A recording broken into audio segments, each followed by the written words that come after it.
Candi Fox was raised in rural Indiana and now lives in Tulsa, Oklahoma.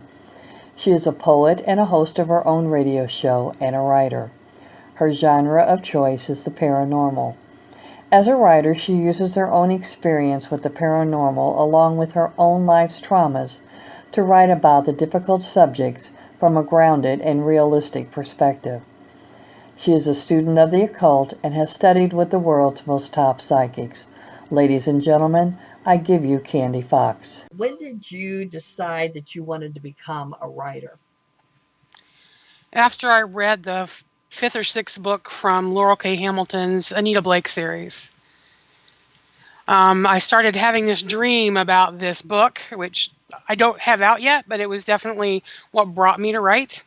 And every night I would have this dream about this book that was in this place in Brown County, Indiana. And the dream just repeated until I started writing. It wouldn't leave me alone.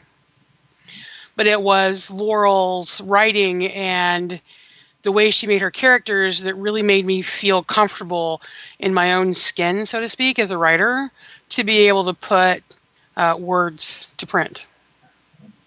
And then what genre of books do you write? Do you have more than one genre that you write? I do have more than one genre. I have paranormal thrillers, which is usually about a serial killer, of course, with lots of paranormal twists, which is, I really enjoy all the work that I have to do on that, all the research that I have to do. It's really very interesting for somebody that doesn't watch any kind of horror movies.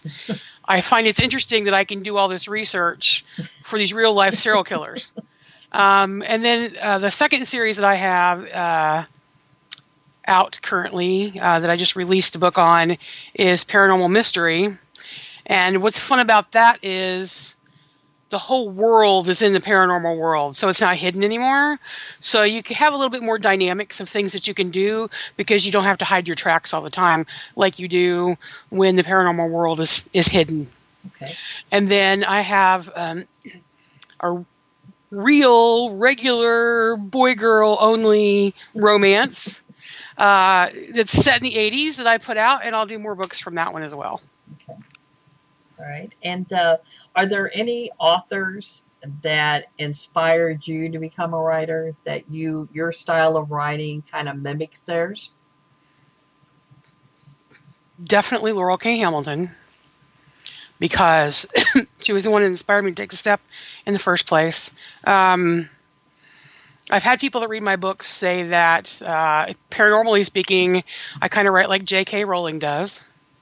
With the way that I express and describe things. I think really they're probably the most two prevalent as far as my writing style go. Okay. And where are you from? Where did you grow up in? I grew up in rural Indiana, down in what's called Brown County. It's beautiful. The population down there is minimal compared to the acreage down there. So it's just this beautiful rural place. A lot of it is parks and historical buildings and that kind of thing. So I got to grow up and play in the creek or as they call it, crick. Right. I got to go play in the creek and the holler and with the dogs and all the fun stuff. You know, I got to run up and down the roads without worrying about somebody snatching me. Right. I have an older brother and then two aunts that are within like 7 years of me. So we all got to grow up together as kids and do all these great things, dodge hornets and make mud pies. I'm currently in Tulsa, Oklahoma. Moved here to be with my honey. Okay. So this is a new adventure with me. Good. Okay. I heard that you just recently joined what they're calling a new startup company with a fresh new way to promote authors. Do you want to talk about that? Yeah, it's the Double D group, which always makes me laugh because I'm a chesty girl. So every time I think about the logo, I'm like, wait, what about girls that have larger than double Ds? But anyway, I digress. It's really, I think, a great community so far. We are pretty new, but the authors are supporting the authors. I think, Fred, maybe I shouldn't say this. I don't want to give him any, ego or anything because he has enough, but just saying. Fred Carroll is really good, not only the books that he writes, but helping us and planning this. And I think you're going to see a lot more of the Double D in the months and weeks to come. Okay. And so I'm assuming by what you just stated that you're very happy with what they're doing for you or what they're getting ready to do for you. I am. I think that this is going to help launch more of us further into the public eye. I think it helps indie authors, be established and be out there, because we don't have what the great big the great big publishers have. And it's not that we're not talented enough to be part of those publishers. It's that sometimes the integrity of our books is more important than the paycheck from a big publisher. Right. I understand. And that's where I feel that I fall into. I feel that the way I want my book to look and what I want it to say and the feel of it is important to me. And I think I would lose that if I turned it into a big publisher. Okay. So when you have this group of authors come together and the PAs, then you have a community there, just like a publisher does. Okay. And so with that community, you're able to grease more wheels. You're able to get your word out more. You're able to share. You're able to bounce ideas off people. And I think that that's really most beneficial. Good. Sounds like it's something new and exciting out there that probably a lot of people will want to start hearing about. And hopefully, we can get the word out about it. Yeah, and for fans and for authors, because, in some ways, the more the merrier. When we come in and we come together and we can work as a team. Right. If you weren't a writer, what do you think you would be doing? I'd be a teacher, which I was for 10 years. Okay. What did you teach? I taught preschool. I taught K4. Okay. And just the minds and the attitudes at that age, it's like somebody just gave me a dry sponge and I get to fill it up.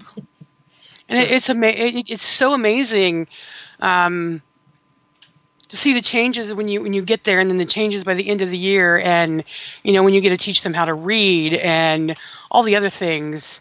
To me, there's nothing like the mind of a child and how open and receptive it is. Right. And being able to teach is amazing. And then, of course, since we asked that question, we have to, of course, ask the obvious other question. What job would you never, ever see yourself doing? Never again at a desk job. Aren't you at a desk though when you're writing, or maybe? Yes, but when you're yes. First of all, I can write anywhere, whether it be pen and paper or whether I take a pad, like an iPad or whatever, with me. But there's so much freedom. When you're at a desk job, you're at a certain time. You have to be on somebody else's clock. You're doing somebody else's work. You're making them look good. They get mad at you if you go to the bathroom more than twice a day. True. It's just, although I write at a desk, it's not a desk type job, so to speak. Right. And where you're quote unquote a desk jockey. True. And then where can your fans and hopefully future fans find you on Facebook, Twitter? Do you have any of those? I have all those. Okay. I have my own website. You can go to candywithanI.fox.com. I'm also on the doubleD.com/Candi I'm Candi Fox on Twitter. I am Candi M. Fox on Instagram. I am Candi Fox on... Let me pull up my stalking page real quick. Okay. I have my own stalker links. Well, that's good. Every author should have one of those. I think so. Okay, so on Facebook.com, I am Candi with an I Fox with a 01 after it. I also have Candi Fox Author. Instagram is Candi M, as in Mary, although it's Marie Fox. Twitter is just Candi Fox. You can find me on Amazon and Goodreads with my name, as well as bookbub.com/authors/Candi Fox. Okay. Well, then they should be able to find you everywhere then. Now this I actually Googleable, which is kind of fun when you get to Google yourself and your name comes up. now this list of stalking material, is it on your Facebook page that they can go to? You know, it is not on my Facebook page, but it's going to be now. Okay. Not all of them have not been added, but after this, I have been remiss, and it will be there. Okay. So we know this now, all her fans and future fans. You'll be able to find her now. And then do you have any new books coming up between now and the end of the year? Yes, I'll have 3 to 4 more come out. I just released one yesterday. Okay. And it's called Witch's Transformation. It is a second book of the Naked Truth series, and that's the mystery. I have a third book coming out in the Killing Chronicles, which is the thriller series. Right now, the working name is Mortal Torments, which will probably stay. Okay. Then there is a series here from Tulsa called Tulsa Immortals that I promised to write a novella for, which I'm hoping to have out by the end of summer. And I have a YA series called I love it when my name goes boom. Give me 1 second. I've been talking so much today that, Sure. My brain just went kerplunk. It's the Swan Lake series. It's going to be really fun. There's going to be a lot of magic and kid stuff, and there'll be a school there. That's the only familiarity you're going to have with Harry Potter, because everything else is just going to be completely different. You get there. This is how there is. Swan Lake is in Tulsa. It's this beautiful old homes, and most of them still have swan statues, and there used to be several living pairs of swans within the lake. But every time that I walk past this one part, all these turtles would come up from under the water, like to say hi to me. And this happened every week during the summer, like for 4 months. These turtles would just be nowhere, and then I'd walk across the bridge, and all of a sudden they'd be there. I'm like, I need to do something with these turtles. So how a witch gets into the underworld, which will be a different name by then, but for all intents and purposes, underneath the earth is an entire world. And how the witch gets in there is the third turtle to the left. Okay. So, like witches in their backyards or whatever have little ponds with turtles in them, and they have to wait, of course, for the turtles to, at least 3 of them to come along so they can get into the witching world. Gotcha. Interesting. Okay. That ought to be a nice series for the young adults to read. It should be a lot of fun. I've been working on the backstory for about 3 years now. Oh, okay.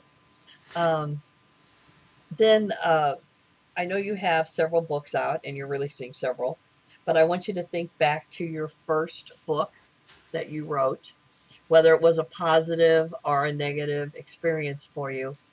I'm going to ask you, what words of wisdom or advice, now that you've been through all of this, would you have for a new writer getting ready to come into this crazy world of writing, or someone who just released their first book? What would you want to tell them? The 2 most important things about being a writer is, 1, to just write. Put down words on paper every day, no matter how you feel you're blocked, no matter how you feel you're wrong, because there's this beautiful thing called editing. Right. And I actually try never to go back until I'm completely done with the book. Okay. 2 is to read twice as much as you write, because you need to know what's in the know. You need to know who's popular, what they're putting out. As a matter of fact, you don't want to make sure that you're putting out anything so similar to theirs that it could be copying, while you're inspired by different authors. So I'm a voracious reader. I've probably in the last 2 weeks, I've read 15 books. Okay. Because I've been doing stuff to get Witch's Transformation out, which means I haven't been writing. So during times like that, I will read and read and read and read. So Kindle Unlimited is my best friend. Understand. I think those are the important things. Is Okay. just, and I think that most of the writers that have made it will probably tell you the same thing. Just to write, and it all washes out in the editing, and read. Okay. Is there anything that you would want to talk about that's happening in your world that we did not cover this evening or I didn't ask about? Well, for anybody that's in the Tulsa area or can get to the Tulsa area, on July 14th, I will be at the Hard Rock Casino, and I will be doing a book signing with about 50 other authors. Okay. So you just don't get to see my pretty blue or purple hair, whatever it decides to be that day. You get to see all kinds of people, including fellow author and fellow DD group member Izzy Sin. Okay. She will be there. So definitely come on out. I think the tickets are $12 maybe. It's a lot of fun. I always have swag to give away, and I spend weeks making the swag myself. Oh, okay. Because I like that little personal touch. This year I have these beautiful beaded markers, and I have necklaces, organza ribbon necklaces. I'll have some fun buttons. I make wish bottles, especially for kids, but anybody who wants one can have one. It's a beautiful little fairy wish bottle that everybody can have. Sometimes I have coloring sheets out there, different things like that. I always have candy at my table. Stop by. Last year I gave away booze. Oh, okay. Okay. But the teacher's coming out of you this year with the coloring pages and all of that. Oh, well, I think that I still color as an adult. Okay. Because I think it's a stress reliever.